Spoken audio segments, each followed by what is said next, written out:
noite, pessoal. Eu me chamo Maria Alice de Marques Silva, sou graduanda do segundo período de Terapia Ocupacional aqui no Centro FRAG e hoje, juntamente com a minha colega e amiga Thalita, estamos aqui para abordar um tema super importante, sensibilidade tátil nas atividades de vida diária das crianças com TEA. Boa noite, pessoal. Como a Maria disse, nós somos graduandas do curso de Terapia Ocupacional e hoje a gente trouxe a terapeuta ocupacional Natália, que além de terapeuta ocupacional, é nossa prof aqui na FAG. Prof, boa noite. Boa noite. Nós gostaríamos de agradecer por você ter aceitado o nosso convite e ter reservado um pouquinho do seu tempo para falar sobre esse assunto tão importante. Eu agradeço, boa noite, é um prazer estar aqui para falar sobre esse tema, como vocês disseram, tão importante. Então, prof, para iniciar, a gente queria saber um pouquinho de quem que é a Natália Coronado, como que começou essa trajetória? Certo. Então, eu sou terapeuta ocupacional, eu sou formada desde 2009, eu sou paulista, né? Então eu me formei lá no estado de São Paulo. Logo que eu saí da graduação, eu já engatei ali uma pós-graduação em intervenção em neuropediatria, porque sempre foi meu foco trabalhar na neuropediatria. Depois eu já iniciei o mestrado em terapia ocupacional e vim parar aqui no Paraná, em Cascavel.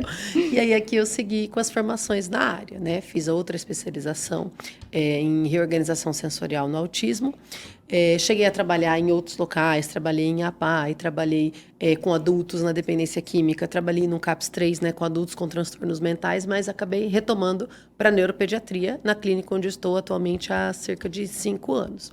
Então, hoje, meu público é a neuropediatria, e eu trabalho em especial com a intervenção da integração sensorial de Aires. Então, eu tenho a certificação brasileira na integração sensorial de Aires, tenho cursos voltados, né, outras formações complementares voltadas para essa área. Então, a prof sempre sonhou em trabalhar nessa área mesmo, e a prof sabe muito sobre esse tema que a gente vai abordar, né? Sempre foi meu desejo, eu sempre quis desde o início, e sempre quis trabalhar com integração sensorial também. Eu não sabia muito sobre, né, na graduação, não tive muito, não se falava muito sobre TEA, não se falava muito sobre integração sensorial, foram pinceladas, mas que me interessou naquele momento, e eu guardei que eu gostaria de trabalhar com isso, e aqui estou hoje. E a prof Nath ainda deixa a gente apaixonado pela área que ela atua. Ah, que pelas bom, experiências dela. Prof, então, para a gente começar, você podia falar um pouco sobre o que é o TEA? Certo, acho que é bem importante começar por aí, né? Atualmente, quem está na prática, a gente vê esse cenário mudando, né, com o passar dos anos, de poucos anos para cá. Mas para quem não está na área, eu também sinto que as pessoas têm um olhar que hoje em dia, assim, está um pouquinho até distorcido. Então, algumas pessoas acabam tendo falas de, nossa, hoje em dia todo mundo é autista, né? Sim. Nossa, tudo é autismo. E não é bem assim, né? Na verdade, não é nada assim.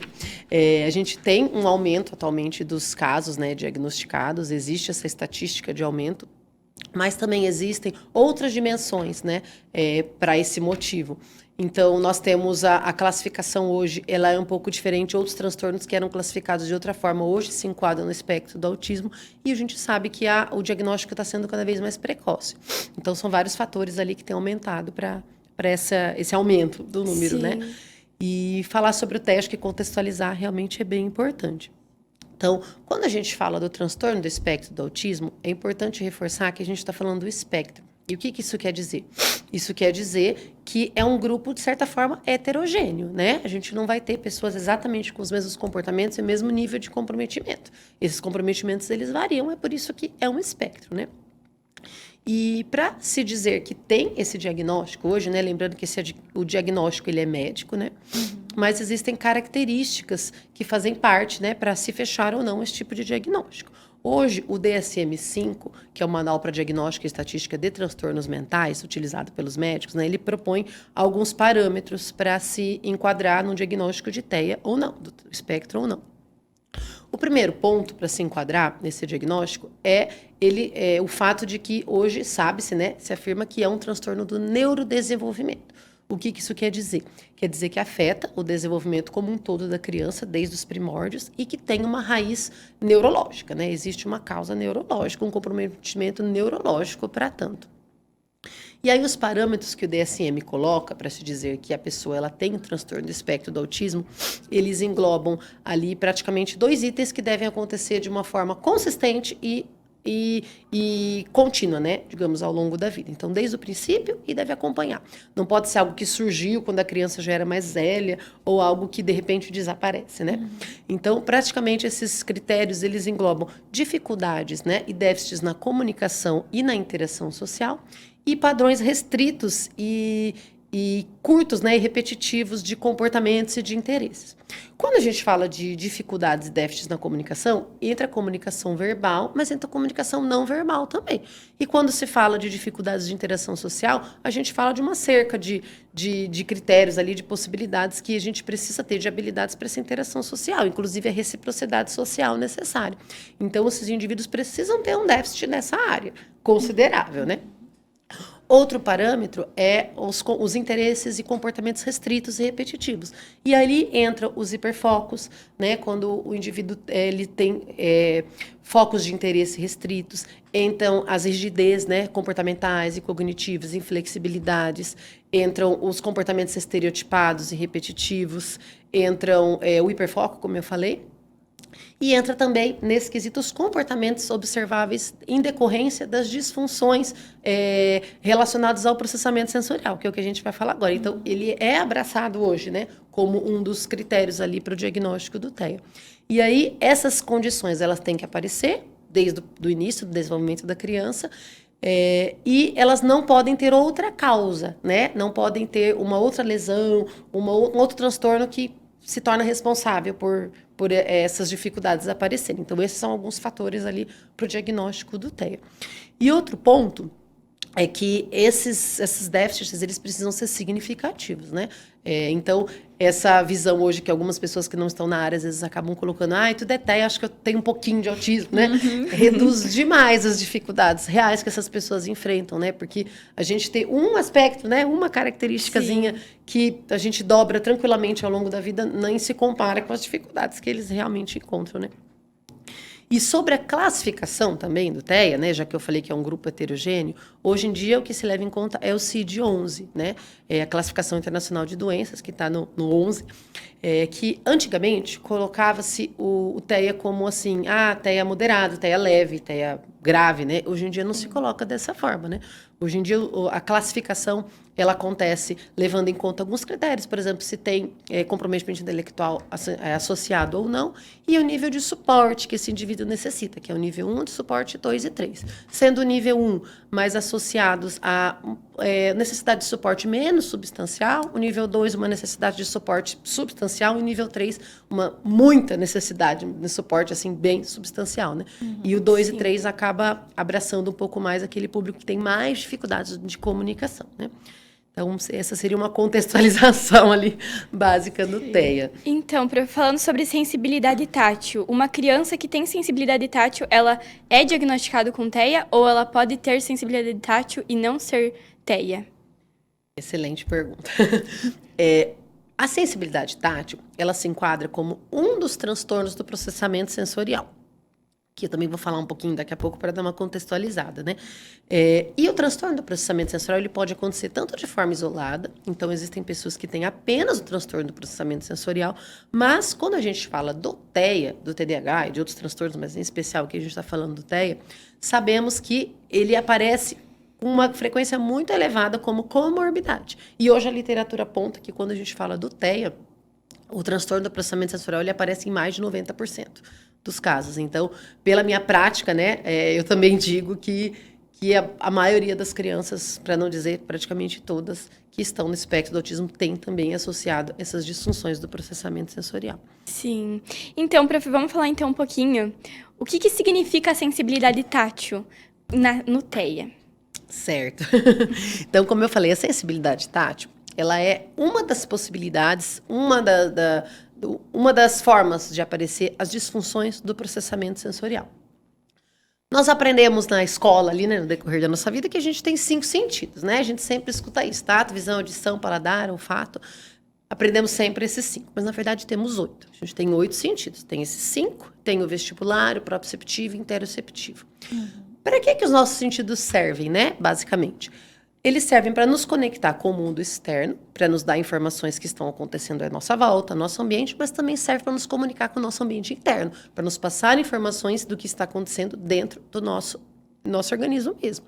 Então, os sentidos eles servem para nos trazer a consciência, necessidades e situações que estão acontecendo no ambiente, mas necessidades básicas nossas também. Então, por exemplo, quando sentimos vontade de ir ao banheiro, sede, é o processamento sensorial que nos diz que a gente está sentindo isso. Essas sensações chegam, são processadas e a gente consegue interpretar, que é isso.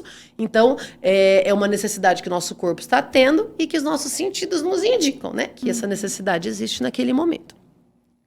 E como acontece esse processamento das informações sensoriais? Nós temos receptores sensoriais no nosso corpo todo, né? Que vão receber essas informações, sejam do ambiente, sejam do nosso próprio organismo, e vão levar para o sistema nervoso central, onde lá elas vão ser percebidas, recebidas, interpretadas e vai ser emitida uma resposta para isso. Isso normalmente acontece no córtex cerebral. E esse é o processamento sensorial. Então, eu recebo a informação, ela chega, eu percebo, eu interpreto e eu emito uma resposta adequada para ela. Isso é o processamento sensorial, acontece com todos os nossos sentidos. E quando existe uma falha ali? Existe uma falha nesse processo, ele não acontece exatamente como ele deveria acontecer. E a sensibilidade tátil, ela é uma das falhas desse processamento. Ela é enquadrada como um transtorno de modulação sensorial. O que quer dizer um transtorno de modulação? Quer dizer que nós temos uma falha nesse processamento, mas de intensidade de resposta. Então, um estímulo, ele chega e no momento dele ser interpretado e ser emitida uma resposta a ele, essa resposta, ela vem de uma forma de intensidade diferente do que seria o típico, o esperado, né? Para todos esses estímulos sensoriais que a gente recebe o tempo todo, existem dois mecanismos que, se não funcionando adequadamente, acabam ocasionando essas sensibilidades, né? Que é o de acomodação sensorial e é o limiar neurológico. O limiar neurológico, ele se resume basicamente ao ponto onde, a partir dali, eu percebo aquele estímulo. Então, vamos voltar para o sistema tátil. Vamos supor, assim, que senta um mosquitinho na perna da gente, aqueles borrachudinhos que são bem pequenininhos, a gente nem percebe, né? Nem vê, só sente a coceirinha depois. Quando ele senta na pele da gente, a gente nem percebe, né? A gente só vai sentir depois. Por quê? Porque ele não atingiu o nosso limiar neurológico, ele não chegou naquele ponto onde a partir dali eu tomo consciência daquele estímulo. Ele existiu, ele me tocou, mas eu não percebi ele. Esse é o conceito do limiar neurológico, aquele ponto onde a partir dali eu sinto aquele estímulo. Diferente de se sentar uma mosca, por exemplo, né? A gente vai na mesma hora sentir e querer retirar. Então, esse é o conceito do limiar neurológico. Quando eu falo de uma criança, de um adulto, né, que tem uma sensibilidade elevada, sensorial, né, real diagnosticada, eu estou falando, via de regra, de um limiar neurológico que ele é muito mais baixo do que o normal. Então, ou seja, a pessoa toma consciência e chega a sentir incômodos de determinados estímulos muito antes, né, da maioria, enquanto outros talvez não estão sentindo, nem se deram conta daquele estímulo ainda, para aquela pessoa aquilo já está demais, né, já se torna um estímulo que incomoda. E eu falei que eram dois princípios, né, do limiar neurológico e da acomodação sensorial. A acomodação sensorial, ela é um mecanismo, digamos, até de proteção e de defesa do nosso sistema nervoso central. Vamos dizer assim, todos nós colocamos um calçado para vir aqui hoje, né? No momento em que a gente coloca o calçado, a gente sente ali no pé. Daqui a pouco, paramos de sentir, a gente esquece que ele está no pé. Por quê? O nosso sistema nervoso central, ele é inteligente. Ele não vai ficar gastando energia desnecessária e nos incomodando, avisando o tempo todo, mandando mensagem. Tem alguma coisa no seu pé, tem alguma coisa no seu pé, tem alguma coisa no seu pé. A gente não consegue nem se concentrar em outras coisas se for dessa forma, né? Então, esse é um mecanismo de acomodação sensorial. A gente sente algo, daqui a pouco a gente esquece. Por exemplo, agora nesse estúdio tem um barulho do ar-condicionado. A gente não está nem captando esse barulho, porque a gente acomoda, ele não é interessante agora, não nos interessa, né? E quando alguém tem uma disfunção do processamento sensorial nesse sentido de sensibilidade, né? Essa acomodação ela não acontece na forma como ela deveria. Então, aquele estímulo, ele não é esquecido, vamos dizer, ele fica ali, latente. E aquilo vai incomodando, e aquilo tira o foco, e aquilo causa uma série de reações comportamentais na criança. Então, quando a gente fala de uma sensibilidade tátil, mais especificamente o que vamos falar agora, é quando o processamento dessa informação tátil ele não acontece de uma forma adequada. Isso acontece em sistema nervoso central, isso acontece neurologicamente falando. Então, a gente precisa olhar para essa causa neurológica até para entender como lidar com isso e por que isso acontece. Então, não é frescura, não é exagero, não é drama, né? Não adianta explicar, deixa eu explicar que não é nada. Não é dessa forma que acontece, né? Essa sensibilidade, assim, pra nós que somos mais leigos, ela pode ser tipo um nojo de sentir isso? Ou um desconforto? Pode ser um misto de várias coisas. Mais do que nojo, eu diria mais uma aversão, Sim. né? Onde não acontece de uma forma racional. Então, a sensibilidade tátil, ela pode acontecer tanto quando eu tenho incômodos demais, acima do que deveria ser o comum, para coisas do dia a dia, rotineiras, para toque, para calçados. Alimentação também. Tem relação com a seletividade alimentar também, quando eu não consigo tolerar algumas texturas de alimentos, tocar, me aproximar Sim. delas, né? Tem Mas aí- crianças também que não conseguem nem ficar com etiqueta, né, de roupa. Exatamente. Ou com a meia no pé, porque começa a ficar muito incômodo. Exatamente. Aquela ideia da acomodação que eu falei. Quando a gente Sim. coloca uma meia, rapidinho a gente não sente mais ela no pé. Mas imagina, essa criança, ela fica sentindo. Aquilo está incomodando. Sim. Chega um momento E é que uma aquilo se coisa- torna insustentável, Seria né? muito apurado, né, esse sistema. E aí ele fica mandando a informação ali. Exatamente, ele não processa como deveria ser, né? Realizar esses mecanismos, por exemplo, esse de acomodação, para que esse estímulo pare de causar esses incômodos. E um outro ponto importante, que acho que é interessante a gente ressaltar aqui, é que quando acontece uma crise, quando acontece uma exposição forçada a esses estímulos que a criança tem uma aversão real, tem uma hipersensibilidade real, as respostas de estresse, elas também são reais, né? Quando existe nós forçamos, digamos, né, o contato, a exposição a estímulos que a criança está demonstrando desconforto, isso gera reações de estresse, mecanismos de luta ou de fuga, de ativação do sistema nervoso autônomo, simpático. Então, são reações de aumentar batimento cardíaco, de liberar cortisol, que é o nosso hormôniozinho do estresse, de aumentar a frequência cardíaca, de sudorese, de estresse real, que é o mesmo que acontece quando precisamos lidar com uma situação de luta ou fuga. Isso acaba até depreciando o sistema nervoso. Oh, perdão, errei, gente, tem que pular essa. Isso acaba até diminuindo a imunidade, né? É isso que eu queria falar. Então, são situações que, se a gente expõe a criança fica expondo ela a essas situações de estresse o tempo todo, isso, além de crises que nós visualizamos claramente na criança, né, isso pode até reduzir a imunidade. Então, é importante entender que essas reações, elas são reais, elas não são conscientes, porque eu tenho ativação do sistema nervoso autônomo, eu não tenho controle sobre o sistema nervoso autônomo, né, ele acontece involuntariamente. Sim, não é uma frescura, né? Não Como é. muitas pessoas têm esse preconceito de falar que aquela criança, ela é frescurenta. Agora, essa história de, hoje em dia todo mundo tem TEA, né? Exato. TDAH. Mas, na verdade, isso é um preconceito que tem que acabar logo, né? Já tá na hora, temos tantos meios de comunicação, redes sociais, informações, eu acho que tá na hora de todo mundo entender o que realmente é. Com certeza. Enfim. Existem algumas visões deturpadas, né, de que realmente é uma grande frescura, de que não precisa disso, Sim. de que, né, Esses dias eu contei pras meninas, assim, eu entrei no Uber, ele começou a falar que essa coisa de TEA é uma invenção para as crianças mimadas. Exato. E eu não sabia nem o que responder pra ele, porque eu fiquei pasma como uma pessoa consegue falar uma coisa tão ridícula, sem querer falar um palavrão muito feio, assim, ridícula. realmente é uma desinformação muito grande, Sim. né? Sim. Muito grande. Nos tempos de hoje não deveria ter essa desinformação tanto, né? Eu já sinto, assim, por estar na prática, que já melhorou, né? Sim. A informação das pessoas já é menos pior do que já foi, mas sim, ainda tem Ainda tem muitas falas, né? Muita muita fake disseminação. Quando a news. gente né? ainda fala que cursa terapia ocupacional, muita gente ainda fala, nossa, o que é isso? E sobre o TEA também, não existe, é frescura. As pessoas hoje em dia absorvem tanta bobagem na internet ao invés de procurar realmente saber o porquê o que é o TEA, né? Ao invés de falar, é invenção.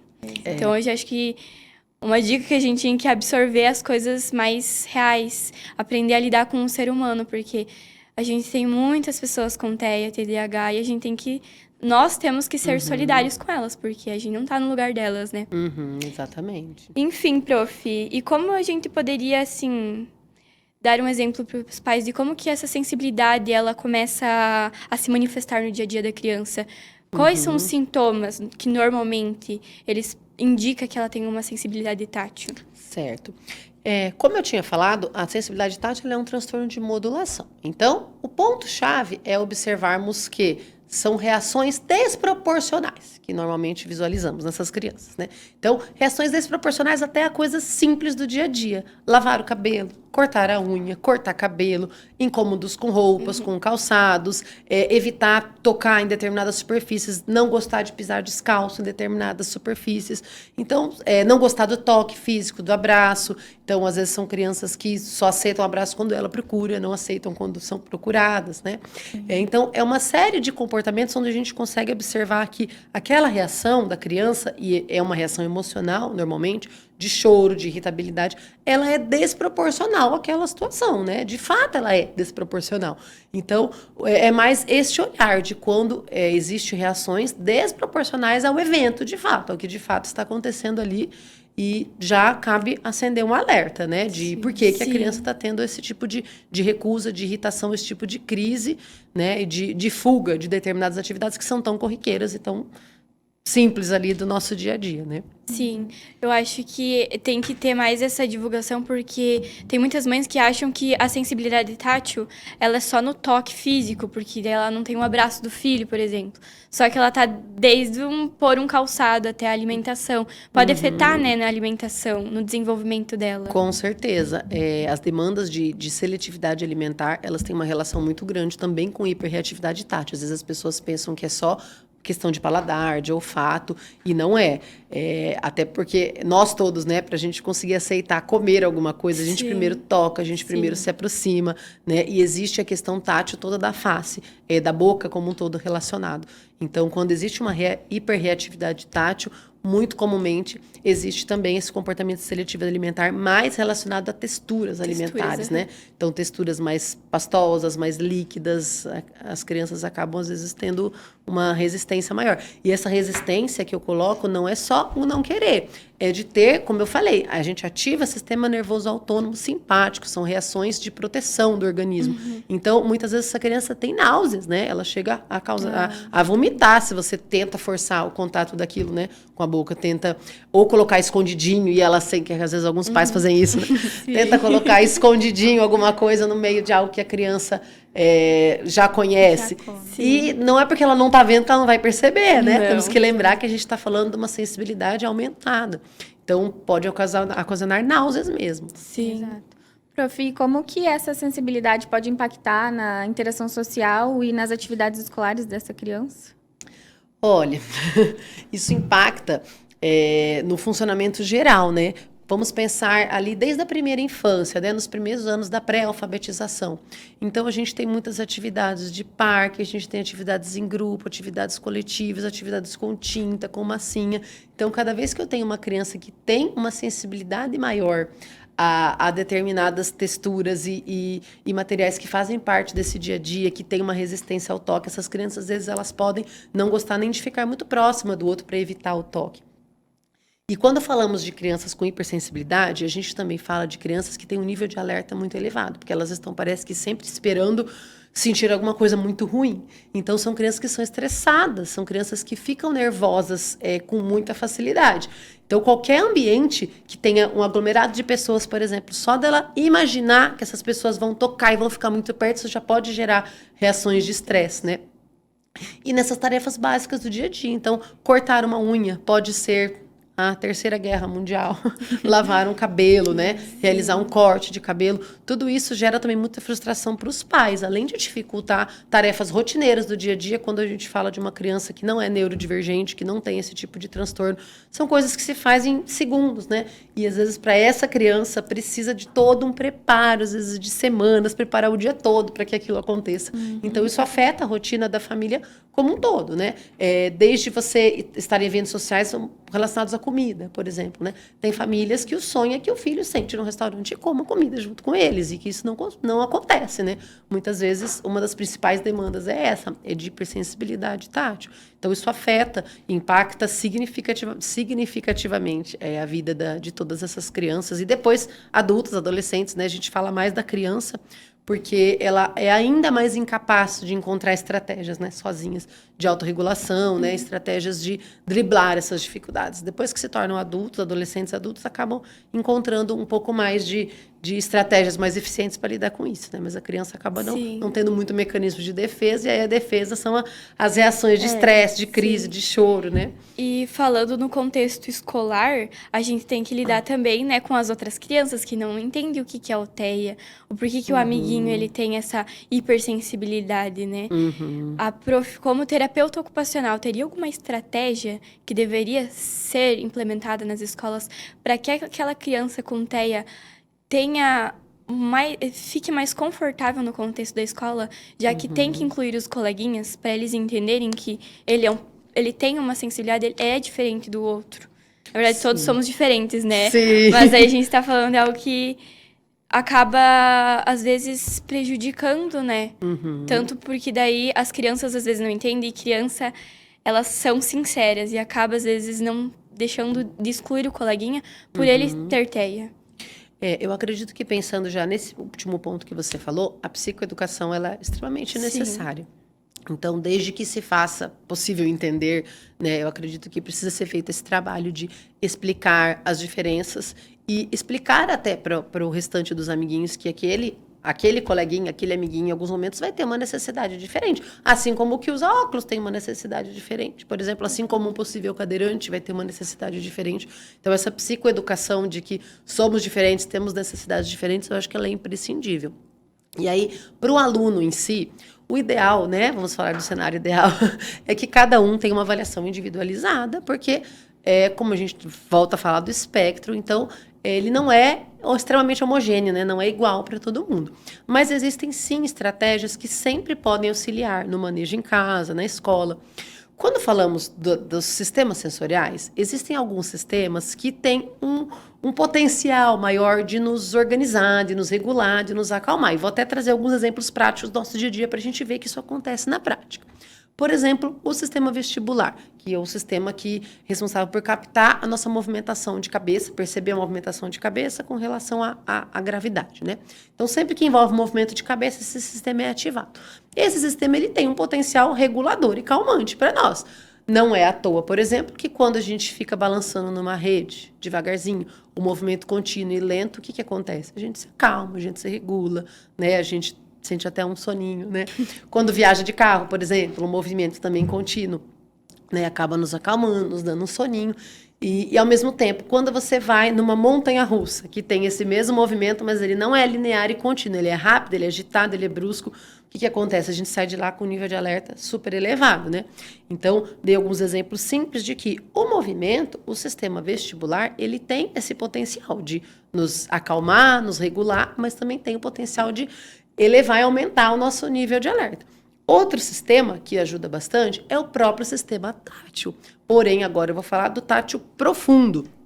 Então, o que é o tátil profundo? É realmente o toque profundo. Então, por exemplo, quando fazemos uma massagem, né? Qual que é a reação do nosso organismo, via de regra, para isso, né?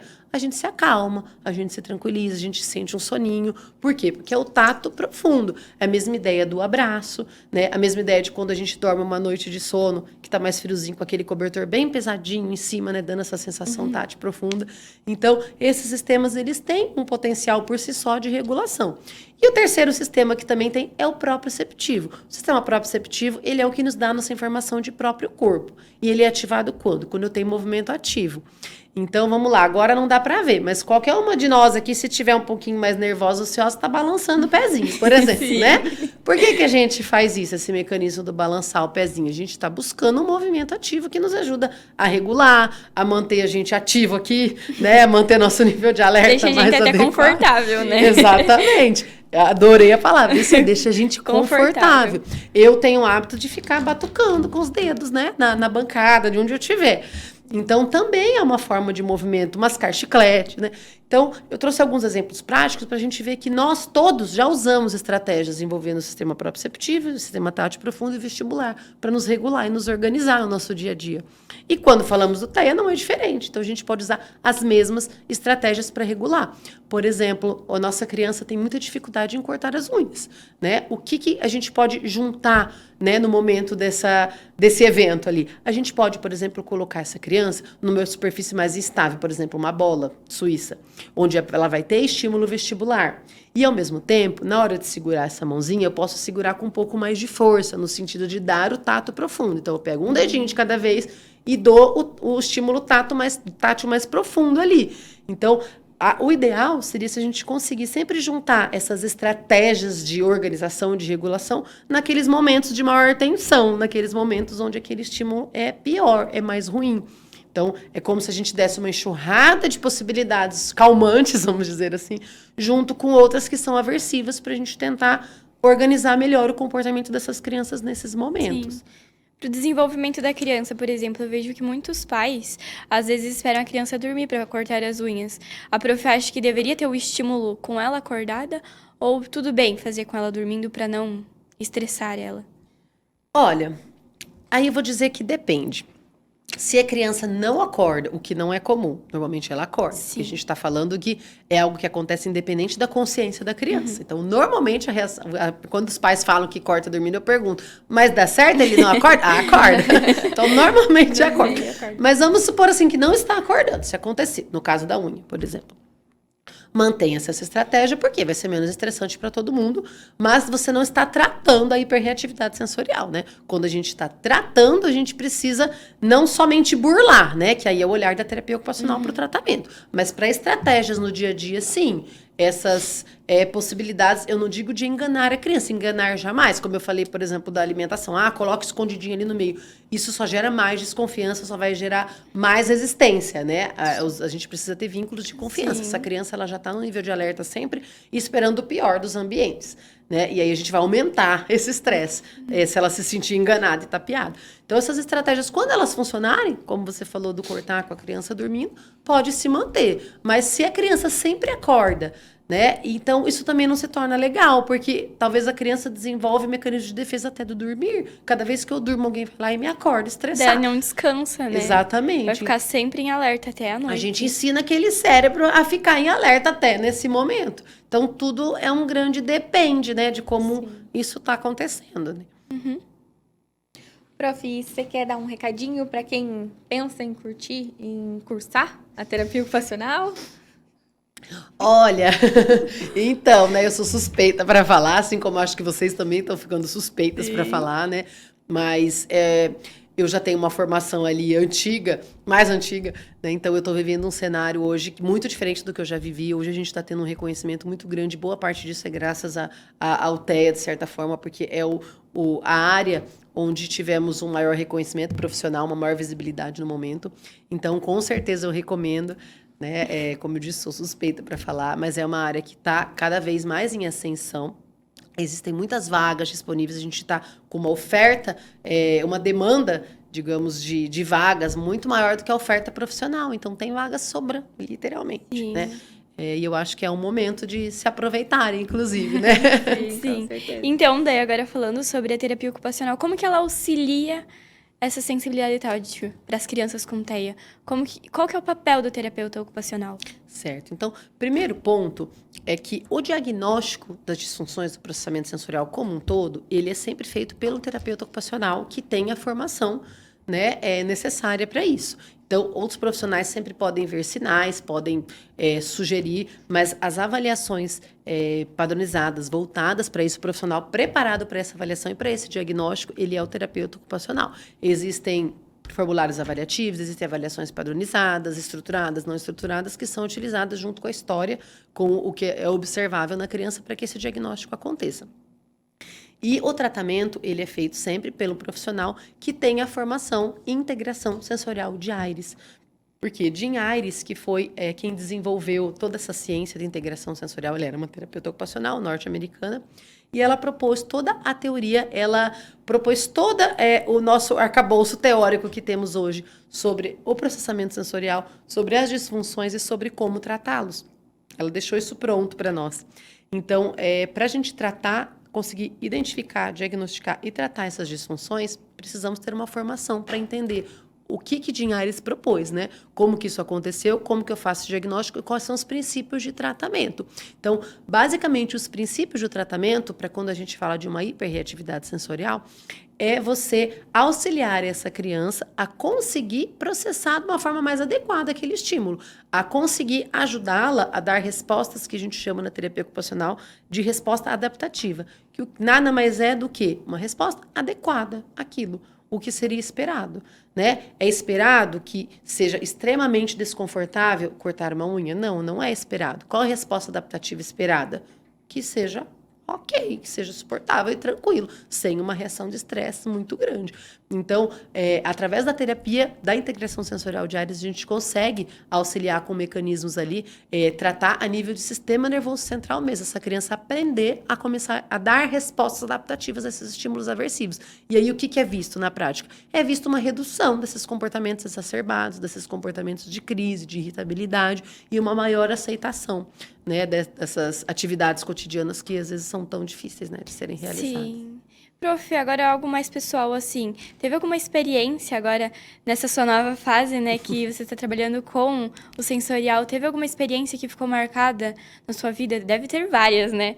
Mas tem alguma que você poderia citar pra gente sem citar nomes, algum caso, assim, que te marcou? Olha, tem várias, mas sobre essa temática eu poderia citar uma mais recente, que me marcou bastante, porque foi um trabalho árduo para se conseguir, árduo eu digo extenso, né? Sim. Para se conseguir algo que pode parecer extremamente simples, né? Para muitas crianças, adultos, enfim. Era uma criança que chegou para atendimento com nível de alerta muito alto sempre, sempre não conseguia se centrar muito nas atividades, nas demandas, então ela estava sempre correndo para lá e para cá, ela buscava muito movimento para tentar se regular, se organizar, e ela só usava chinelo, ela tinha até aquela marquinha que a gente fala do brasileiro da Havaiana, né, dos dedinhos do pé, e ela não conseguia usar tênis, e aí cada vez que chega o inverno, como é isso, né? O tempo todo com esse pezinho de fora. Então, nós começamos esse trabalho de conseguir respostas adaptativas para a meia e o tênis. Por quê? Quando ela começou a aceitar o tênis, cada vez que se colocava a meia no pé dela, se tivesse milimetricamente torto a costura da meia, ela entrava em crise de ela gritar, dela chorar, dela realizar autoagressão, né? Ela se batia a cabeça na parede, por conta do tamanho incômodo daquele fiozinho, e eu digo um fiozinho mesmo, de meia fora do lugar. E quando eu falo que não tem argumentação, que isso são reações exacerbadas e não são controláveis, não é algo consciente, ela não conseguia desenvolver estratégia de arrumar sozinha a meia. Então, qual foi o meu trabalho? Foram mais ou menos 6 meses voltado para isso, para que ela não tivesse reações tão exacerbadas e conseguisse entender qual era a estratégia eficiente aí, ela arrumar a meia. E ela conseguiu, aprendeu a arrumar a meia. Então, o que a princípio gerava uma resistência, uma crise, choro, reações extremamente exacerbadas e estressantes para ela, para a família, se tornou algo simples, corriqueiro, resposta adaptativa como é para todo mundo. Eu colocava a meia, se tivesse torto, eu só arrumava e pronto, eu colocava o calçado. Sim. E tudo bem. E, prof, assim, num contexto que a gente vive hoje, tem muita desigualdade. Tem famílias que têm as crianças que nem conseguem diagnosticar por não ter esse acesso. A prof teria algum conselho, não sei, o que a gente poderia implementar para talvez auxiliar esses pais que não conseguem ter uma terapeuta ocupacional? Para que esse nível de sensibilidade, como que a gente poderia auxiliar? Como são as formas que a professora aplica, talvez para a criança conseguir algum toque ou auxiliar na alimentação? Então, quando a gente fala do tratamento, é muito complicado a gente dizer o que outra pessoa pode Sim. fazer, porque depende muito de uma Do avaliação diagnóstico também, individual, do diagnóstico daquela criança, da avaliação individualizada para aquela criança e do olhar clínico dentro da teoria da integração sensorial de Ares, porque você tem que entender a criança, o que ela tá conseguindo te entregar, qual é o Sim. limite, qual é o desafio na medida certa para aquela criança naquele momento. Então, é delicado a gente falar o que o outro pode fazer nesse caso, sem a formação necessária. Mas o que eu diria para famílias que têm essa dificuldade maior de acesso, né? É sempre tentar através das unidades básicas de saúde, acessar os serviços, pelo menos os serviços públicos, porque a gente tem, né? Por exemplo, aqui em Cascavel a gente tem o CETEA. Então, nós temos centros que temos a PAI, né? Temos centros que oferecem esses atendimentos. A gente sabe que muitas vezes pode demorar um pouquinho mais, né? É um pouquinho mais burocrático, mas existe esse acesso.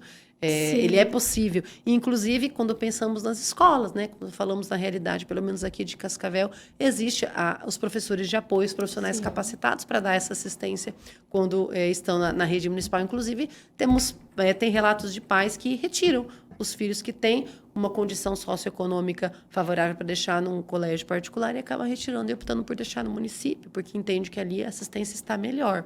Então, existem serviços ali dentro do SUS mesmo oferecidos que dão esse suporte, essa assistência também. Então, a melhor forma, na verdade, é buscar um profissional, né? Buscar um Não terapeuta adianta a ocupacional. família querer fazer o próprio tratamento, né? Ela precisa ter a rede de Conhecimento, apoio né? ali, né?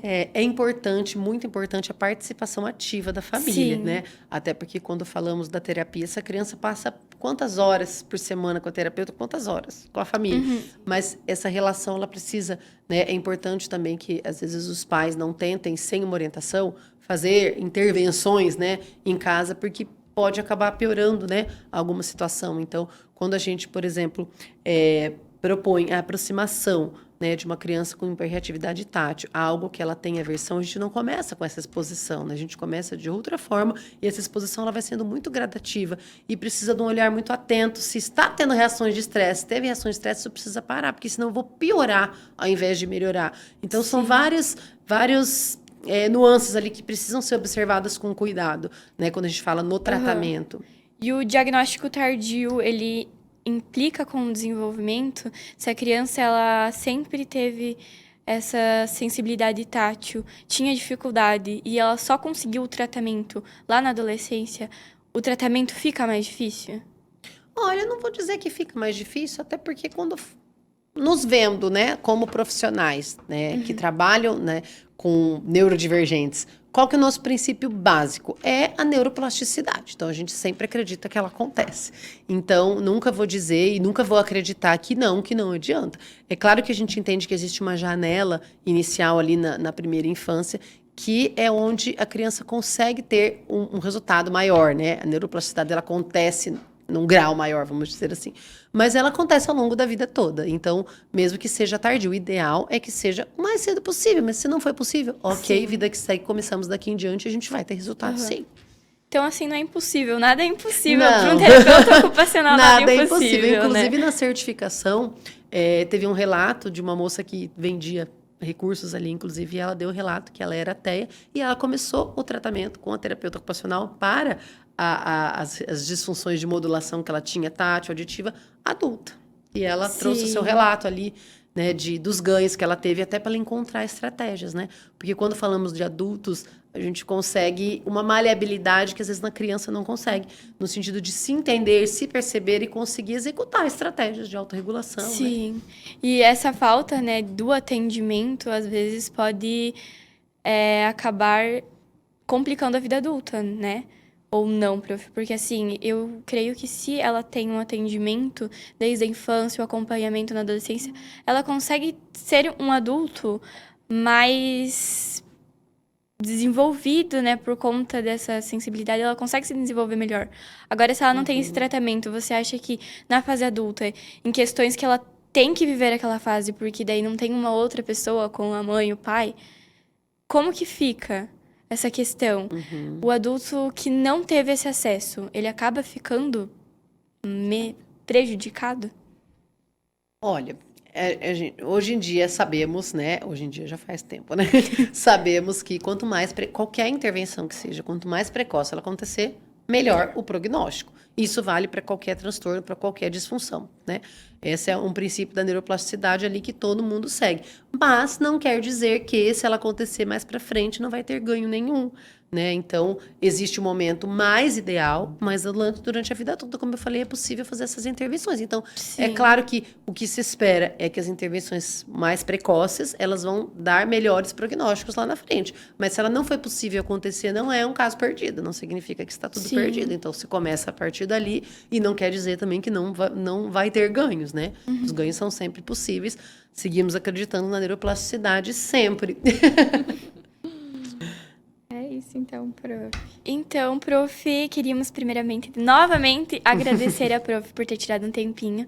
Esse é um assunto que a gente queria muito abordar, porque tanto eu quanto a Thalita, quanto as meninas que ajudaram a gente a fazer esse roteiro, a gente gosta muito de conversar sobre isso, porque a prof traz essas vivências na sala de aula. Acho que a gente se apaixona cada vez mais pela terapia ocupacional, pelas questões de vida da prof, que ela vem, compartilha. Então, a gente queria agradecer primeiramente a você por ter dado esse tempinho pra gente.